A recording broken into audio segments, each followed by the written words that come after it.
Here's the latest on Lochte Gate. Yes, we finally reached gate status. Yeah. Ryan Lochte, who nearly caused an international incident by lying about a robbery, has now apologized. Now, here's his statement, which naturally, of course, he released on social media. I want to apologize for my behavior last weekend, for not being more careful and candid in how I described the events of that early morning, and for my role in taking the focus away from the many athletes fulfilling their dreams of participating in the Olympics. It's traumatic to be out late with your friends in a foreign country with a language barrier and have a stranger point a gun at you and demand money to let you leave. But regardless of the behavior of anyone else, that night I should have been much more responsible in how I handled myself.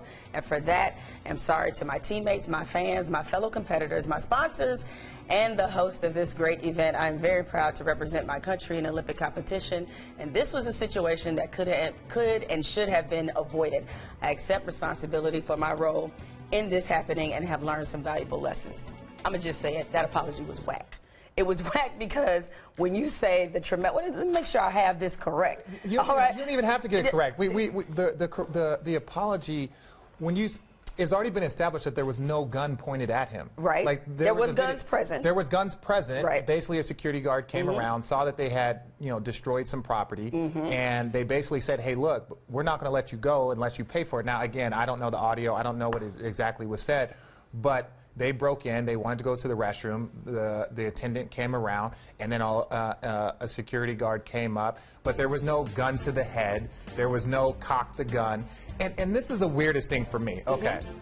At the end of the day, they could have walked away, never mentioned this, and be like, yo, we got away scot-free. Right. Because if they would have called the cops, if they would have had destruction of property, there would have been an international incident. But instead, they try and make themselves come across as kind of as heroes. Victims and as heroes. victims, Yep. it's like, hey, we survived this in Rio. So yeah, well, see, what I didn't like about this apology is this. I mean, there was a few things, but this one struck me in particular.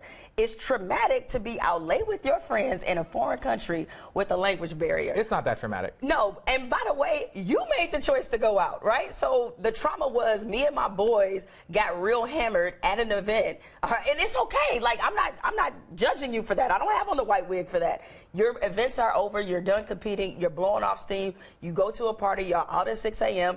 You went to this gas station. You destroyed property, which, by the way, you didn't apologize for doing.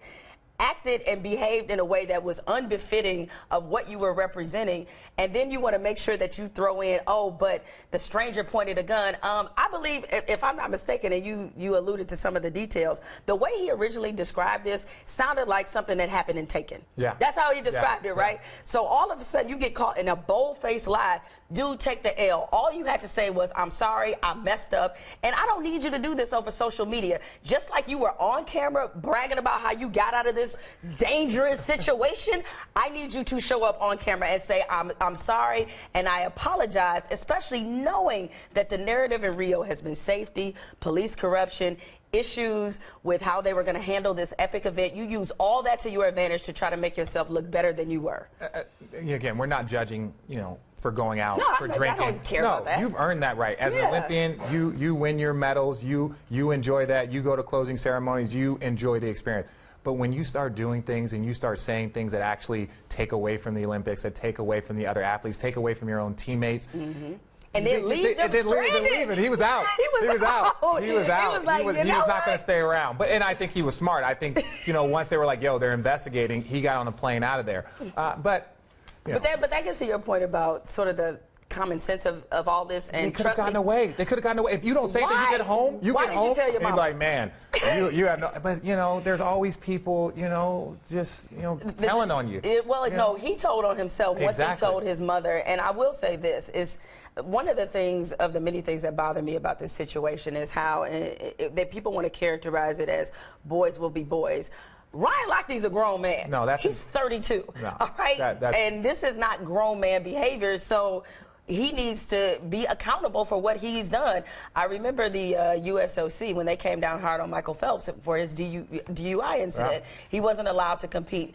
I know that there's going to be probably significant sponsor loss for Ryan Lochte, and he deserves all that because he didn't own the situation the way that he needed to, and he lied, and he owes the people of Rio a much more sincere apology than this. That's entitlement being entitled. Ooh. Like that's what Preach. he's being entitled. I can go out here, I can say this, I can do this, and there won't be. And even his apology isn't a real apology. You didn't say, hey, look, the events were a little bit different than I might have said, but because he can't completely back away, because then you just look like a total liar. A total liar. Yeah. So he's just got to fabricate the apology, massage the apology, and so this apology could be one way, then another way, so it looks like it evolves, and you can't do that. You just have to come out, say, hey, look, I made a mistake. We told some stories, it got out of hand, and this is what happened.